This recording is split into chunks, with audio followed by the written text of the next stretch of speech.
ইয়াসিন বলে একটা বক্তা, ও শয়তান আমার ফুরফুরা হুজুরের একটা হুজুরকে বলেছে কুকুরের মতো। আমি বলি তুই ভালো করে আয়নায় গিয়ে তোর মুখটাকে ভালো করে দেখবি, তোর মুখটাই কুকুরের মতো।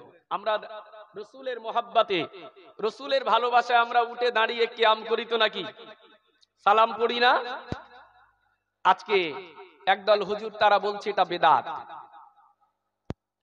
আফসোস লাগে ভাই, গোটা পৃথিবীর বেঈমানেরা তারা মুসলমানদের বিপক্ষে তারা এক হয়ে গেছে, কিন্তু এখনো পর্যন্ত এই মুসলমানের সচেতনতা আসেনি। এরা এখনো নিজেদের ব্যাপারে একটা প্ল্যাটফর্মে এসে দাঁড়াতে পারেনি।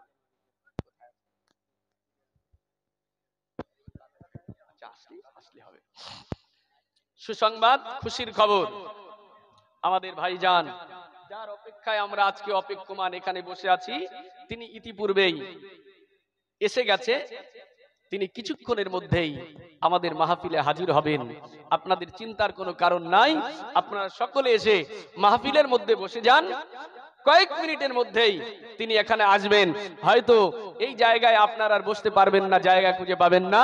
এই বিরাট বিস্তীর্ণ জায়গাটা এখনই হয়তো সংকুচিত হয়ে যাবে। আসুন, আমি যে কথাটা বলছিলাম, এই জলসার নামে দলাদলি করতে গিয়ে আমাদের ভিতরে, মুসলিম সমাজের ভিতরে যেভাবে বিভেদ সৃষ্টি হচ্ছে, এটা অত্যন্ত নিন্দনীয়।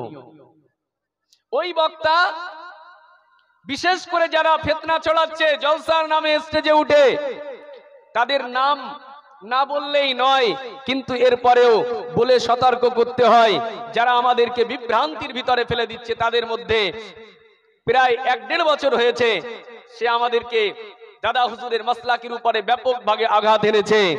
মুমতাজুল বলে একটা বক্তার নাম আমরা শুনেছিলাম তো নাকি? ও শয়তান দাদা পীরের মাসলাকের উপরে আঘাত হানা ছাড়া ওর কোনো বক্তব্য নাই। কোরআন হাদিস ভালো করে জানে না, কোরআনটা ভালো করে পড়তে পারে না, কোনো হাদিসের নাস নাই, কোরআনের আয়াত নাই, আলফাল কথা বলে চ্যালেঞ্জ দিয়ে যাচ্ছে। আর একটা বক্তার ব্যাপারে আমি আপনাদেরকে বিশেষভাবে সতর্ক করছি, যে বক্তাটা দাদা হুজুরের মাসলাকের বিরুদ্ধে অনেকে কথা বলেছে, কিন্তু তার মতো জঘন্য ভাষাতে কেউ কথা বলেনি, তার মতো জঘন্য ভাবে কেউ কথা বলেনি। দেওবন্দি উলামা হযরতরা তারা কিয়াম করে না, না করলেও কিয়ামকে ডাইরেক্ট তারা হারামও বলে না। তাদের গুরুরা কিয়াম করেছে।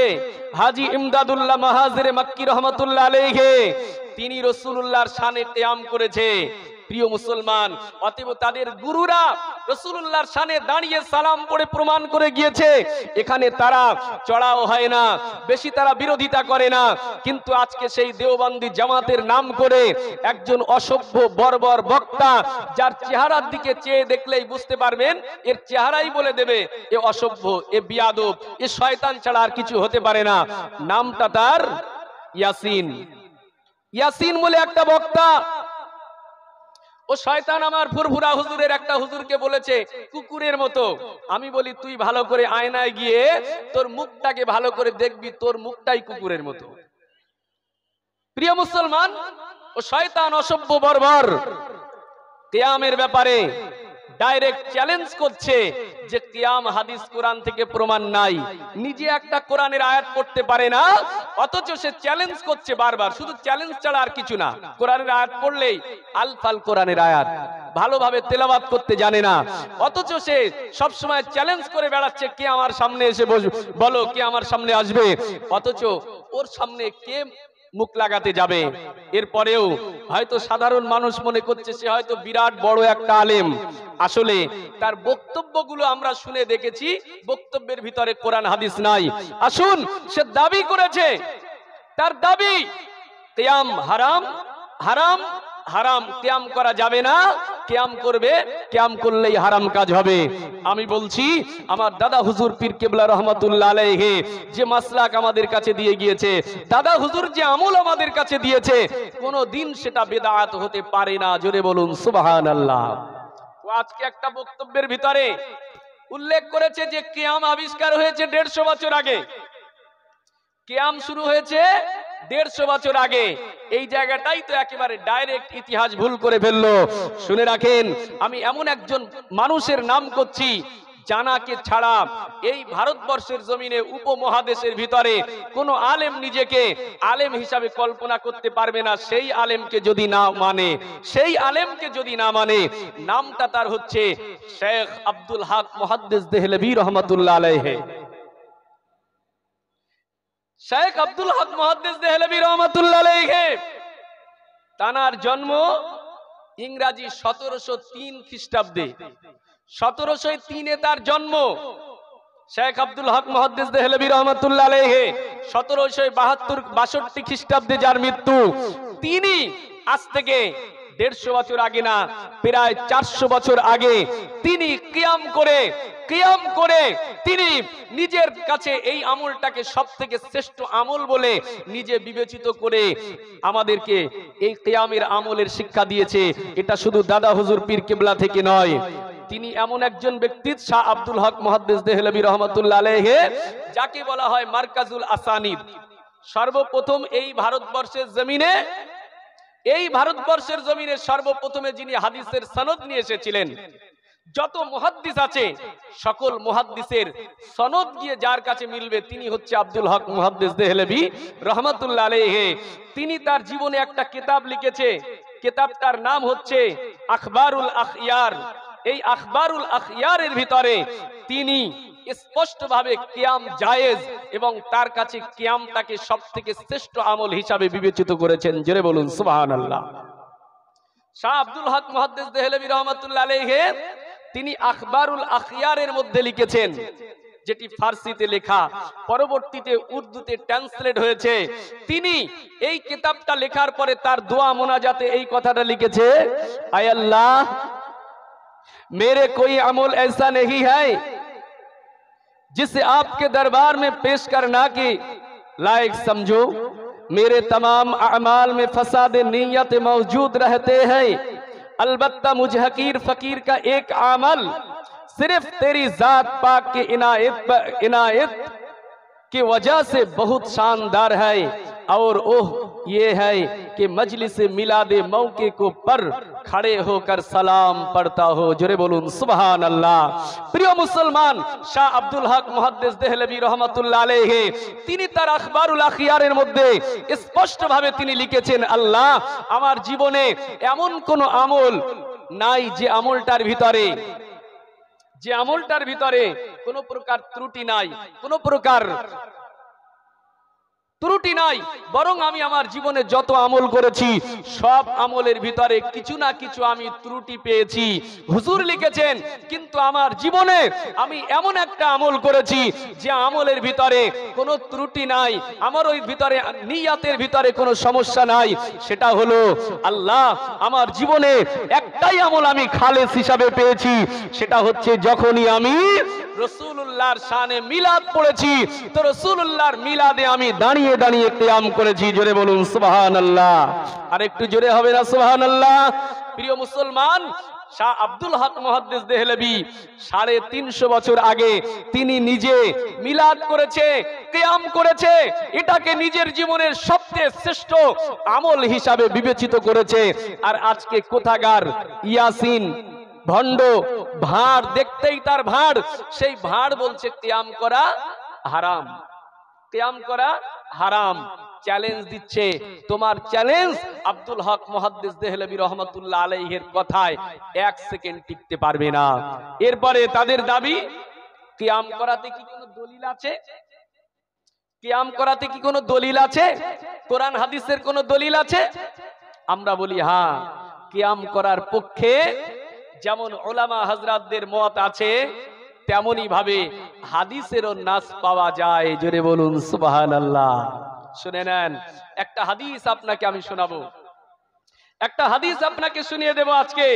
কিয়াম রাসূলুল্লাহর সাহাবারাও করেছিলেন রাসূলুল্লাহর শানে দাঁড়িয়ে। কোরআনুল মাজিদ সূরা আহজাবের 56 নম্বর যখন আয়াত নাজিল হয়েছে, কোরআনুল মাজিদের 56 নম্বর যখন আয়াত, আহজাবের 56 নম্বর আয়াত নাজিল হয়েছে, ইয়া আইয়ুহাল্লাযীনা আমানু সাল্লু আলাইহি ওয়া সাল্লিমু তাসলিমা।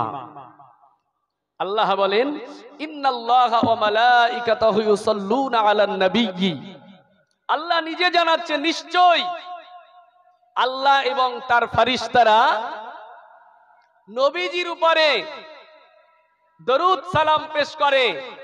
আল্লাহ এরপরে বললেন সাল্লু আলাইহি ওয়া সাল্লিমু তাসলিমা, হে ঈমানদারেরা তোমরাও আমার রাসূলের প্রতি দরুদ ও সালাম পাঠ করো। জোরে বলুন সুবহানাল্লাহ।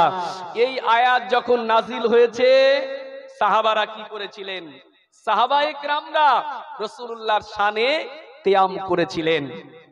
আসুন হাদিসটা শুনেন। হাদিসটি এসেছে মুআজামুল কবির, ইমাম তাবরানী রাহমাতুল্লাহ আলাইহি তিনি তার মুআজামুল কবিরের ভিতরে হাদিসটি উল্লেখ করেছে। তাফসীর তাবারির ভিতরে এই আয়াতের ব্যাখ্যায় হাদিসটিকে উল্লেখ করা হয়েছে। রাসূলুল্লাহর সাহাবারা এই আয়াত নাজিল হওয়ার পরে কি করেছিলেন। ভাইরা আমার, হাদিসটি বর্ণনা করেছেন হযরত কাব বিন উজরা রাদিয়াল্লাহু তাআলা আনহু। তিনি বলেন লাম্মা নাযালাত ইন্নাল্লাহা ওয়া মালাইকাতাহু কুমতু ইলাইহি ফাকুলতু আসসালামু আলাইকা। হযরত কাব বিন উজরা বর্ণনা করেন পবিত্র কোরআন মাজিদের আয়াত ইন্নাল্লাহা ওয়া মালাইকাতাহু ইউসাল্লুনা আলান নাবিয়্যি ইয়া আইয়ুহাল্লাযীনা আমানু সাল্লু আলাইহি ওয়া সাল্লিমু তাসলিমা। এই আয়াতে কারিমা যখনই নাজিল হয়েছে কাব বিন উজরা বলেন কুমতু ইলাইহি, সঙ্গে সঙ্গে আমরা রাসূলুল্লাহর সামনে গিয়ে দাঁড়িয়ে গেলাম। জোরে বলুন সুবহানাল্লাহ। কুমতু, হুজুর বললেন রাসূলুল্লাহর সামনে দাঁড়িয়ে গেলাম এবং বললাম ফাকুলতু আসসালামু আলাইকা। কাব বিন উজরা বলেন আমরা রাসূলুল্লাহর সামনে দাঁড়িয়ে সালাম দিয়েছিলাম। জোরে বলুন সুবহানাল্লাহ। ও ভাইজানেরা, কাব বিন উজরা বললেন আমি রাসূলুল্লাহর সামনে দাঁড়িয়ে সালাম দিলাম। এরপরে আবার একটা হাদিস শোনায়, ওই হাদিসটাও বর্ণনা করেছে, ওই হাদিসটাও কাব বিন উজরা বর্ণনা করেন। হুজুর লেখেন কাব বিন উজরা বলেন এটি নিয়ে এসেছে তাফসীর, আপনার কিনা তাফসীরুন নাসাফির ভিতরে এই আয়াতের ব্যাখ্যাতে এসেছে আন কাব বিন উজরা রাদিয়াল্লাহু আনহু قال لما نزلت هذه الآية قمنا إليه فقلنا আসসালামু আলাইকা।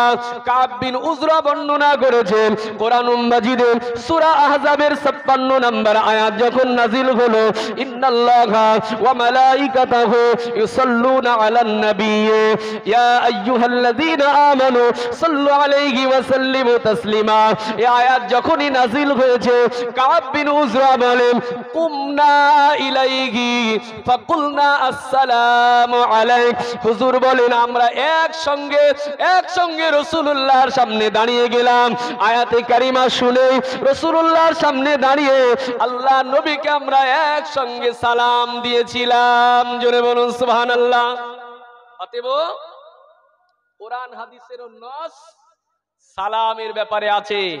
তোমরা যদি আজকে নবীর শানে কিয়ামটা না খুঁজে পাও, এটা আমাদের কোনো দোষ নয়, এটা তোমাদেরই দুর্বলতা।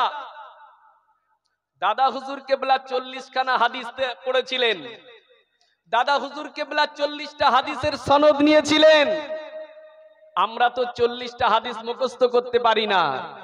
কারি ইয়াসিন তো জীবনে 40টা হাদিস মুখস্থই হয়তো করতে পারেনি। প্রিয় মুসলমান, এরপরেও আমার কাছে কিয়ামের ব্যাপারে রাসূলুল্লাহর সাহাবারা যে রাসূলুল্লাহর সামনে দাঁড়িয়ে সালাম দিয়েছিলেন এ ব্যাপারে আরো কয়েকটি হাদিস আছে। চ্যালেঞ্জ থাকলো কারি ইয়াসিন কেন, যে আছে তাদের কাছে চ্যালেঞ্জ দেওয়া হলো কিয়াম রাসূলুল্লাহর শানে দাঁড়িয়ে, এটা কোরআন হাদিস থেকেই প্রমাণিত। জোরে বলুন সুবহানাল্লাহ।